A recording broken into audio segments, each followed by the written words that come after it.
So Seamus, you want to give you what's your relationship with X-Men? Did you watch the X-Men animated series back in the day? Man, let me tell you something. Let me tell you something. As a wee little 2-year-old, the first was actually Spider-Man, and then I of course the next year had to step up, and I was like, we got to do Wolverine. You know what I'm talking about? Because I think, like, I know people want to argue this shit, but the big three prior to the MCU, it was Spider-Man, Hulk, and Wolverine. You know what I mean? Those were the boys on the fucking popsicles. Okay, you can't. You know what I mean? So, I personally have loved X-Men since I was a wee lad. Yeah. But when the show was announced, I was instantly like, nah, no way. Because at the time, we just got Marvel Zombies and shit. And like, it was when we were getting like those shit MCU shows. And I was like, oh no, is this going to be just like a backdoor MCU kind of deal? Where they're going to sit there and be like, oh, it's X-Men 97, but also it's the MCU. Ooh. And then we were going to be like, well, now we got to deal with like Spider-Man and shit.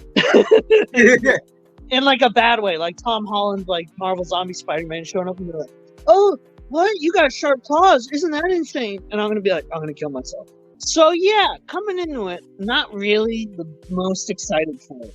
Even though I love the original show, I was just scared that it was going to turn into something that used the original show's face as a vehicle for something more corporate and gross. For me, I mean, I grew up when we were kids. The X-Men movies were a thing, so I grew up watching those a lot. I also read X-Men comics when I could. I didn't read everything, but I read as much as I get my hands on. And obviously, like, you know, when YouTube became a thing, I was watching YouTube videos on X-Men comics, stuff like that to keep track. Grew up watching the animated series back on Jetix when I was a kid. That's where you on Jetix. That's where you got Jetix, baby. That's where you got. That's where I used to watch my Power Rangers. Used to watch my Spider-Man animated series. Watch my X-Men animated series and all the bunch of shows. So, I love the X-Men animated series growing up, and when I could watch it. We did a San Diego Comic-Con coverage around that time, right? Yeah, it was Comic-Con last year. I was curious about it. I wasn't knowing Marvel's recent track record in terms of like their projects. They could have easily messed it up, but I still had some faith. And obviously, we saw that first trailer, and we were just like, "Yep, in all the way." And obviously, from as you can tell from Seamus getting the claws out and the smiles on our faces, they did not point at all. Hold on, we got a comment real quick. If season 2 is gonna be Age of Apocalypse, do you think season 3 will be new X-Men? I don't know. It might be. Here's the thing. It might be no spoilers. Might be. I think they might do new X-Men and Onslaught. That'd be insane if they did Onslaught. Like, I think they're gonna do Onslaught, and I hate it because right now they're going through 90s, early 2000s like arcs. I think that at least what they're trying to shoot for currently is that they're gonna do like a new X-Men verse. I think they're gonna try to make Onslaught good. It's their own hubris. Like whenever a new Spider-Man writer tries to redo the Clone Saga and says, I can do it better. I know this time we can really do Onslaught good. And then you're gonna be like, yeah, I hope. Right. So yeah, off rip. X-Men 97. I watched all episodes, rewatched a bunch of episodes because I loved them so much. But I honestly think this is one of my favorite shows, I think, of the year. I think this is one of the best Marvel Marvel projects that they've done in years. I think it's it's one of the strongest Marvel things to come out maybe since Civil War. Yeah. Like if we're talking like MCU, I would say that much. If we're talking like just Marvel animation, I think I think the last thing that was like maybe as good as this, Spectacular Spider-Man good. I'd say Earth's Mightiest Heroes. I think this tops both. The one thing I love about the show so much is that it's unapologetically X-Men. Like it does not hold back on the source. It's X-Men, and it's like no, we come from comics. We're not trying to hide it. They came out and they were straight up like, no, Cyclops is going to be hitting Marvel vs. Capcom finishers Straight up, we don't give a fuck. And I think, listen, I don't know if this beats Spider-Man, the new animated series with Neil Patrick Harris, you know? I think that is a high bar. I think, you know.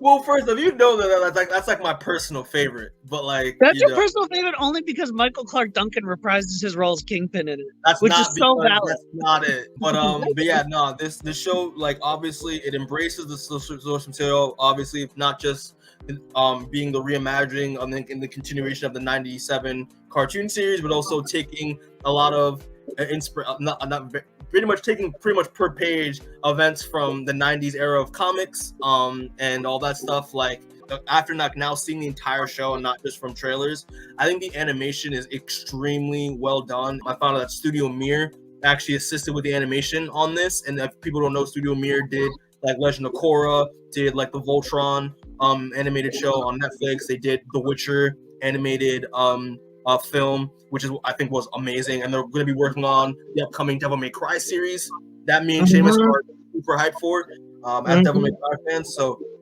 the fact that they assisted in the animation, I could now I could see like was a great idea, because there are a lot of like very anime, very like Eastern influenced animation moments in this show that work so well in terms of like the cinematic and the fight and the fight choreography too. The voice cast, I think, for the most part, do a great job. Obviously, like, you know, not everybody kills it, because AIDS has conquered a few of them, but I feel like because obviously they have a passion for this series and that they're able to return, it shows through the performances. And I think the actors who play, like for example, like the actor who plays Storm, I think is great. Like all the Kyle Dodds reprising his role as Wolverine, which I said before when we did the reaction for the trailer. I thought him do Wolverine again, a lot more very cleaner, more a little calmed down. I thought was great. I did not like his original voice in the original season. But obviously, I mean, you did. But obviously, that's the difference. We have of opinion there. But most of the actors that came back I thought were great. Obviously, new actors that come in like Jennifer Hale and who was it? Norman Chase? Ray Chase. Sorry, who plays Cyclops? I think Cyclops, the voice actor for Cyclops was great in this. So now, what's next for Marvel Animation? Now that they've just, you know, because I feel like there has to be a plan with this. Know what I mean? Like here's the thing. I think in 3 years you're gonna see all like some shows be coming back. And by some I mean Spider-Man's coming. Yeah. Because I could 100% see them being like, hey, we're doing Spider-Man 97 in partnership with Sony, because Sony's doing Spider-Man freshman year on Amazon Prime still. And I assume Marvel's like, hey, we want a fucking piece of that. Or I mean, Disney's like, we want a fucking piece of like Spider-Man animation. So I think they might be the ones to do a Spider-Man revival. We're actually be getting some good shit. I'm praying, and like I think that the first thing that they did was the Spider-Man Noir, signing off on that, which I'm like, all right, that's a great start. All right, Seamus. So obviously, moment of truth, man. Final thoughts. What are your final thoughts and your final verdict on X-Men 97? What would you give X-Men 97 out of 10? Give it a 10 out of 10, probably. Completely enjoyable as an entire package. It was, people seemed like they all gave a shit. Not even that they gave a shit. They all seemed like they were in love with the X-Men and wanted to bring the X-Men to life in a way that was caring and loving and appreciative of the work that had come before. You know what I mean? Which is why I think so many people fucking loved the show and gravitated toward the show, because all the marketing was nostalgia, and then when you actually watch the show, it's something completely new in the best of times. Yeah. Now, for me, I would give this a 10. I was gonna say a 9.5, but then like 9.5. Or realistically 9.5, because there are small things that like I would had some issues with, especially with like a little bit of the pacing. But yeah, people. I mean, that's pretty much it. We all love it. Go check it out for yourself. Yeah. So thanks for everyone who are watching this or will watch this. We appreciate the support as always. Be on the lookout for more content in the future. Hit the notification bell so you're aware when we get new content coming up. We appreciate the support as always. The fact that we actually like y'all are liking our content, y'all are watching it. it means the world to us. We put our blood, sweat, and tears, and most of my sanity to make all this content for you. So it means a lot. Yeah, Gambit died for this video to be made. Exactly, he did. So better hit that subscribe button. So as always, people, get them safe. We appreciate you. Be looking for more and watch some X-Men. And that's in peace. No. So,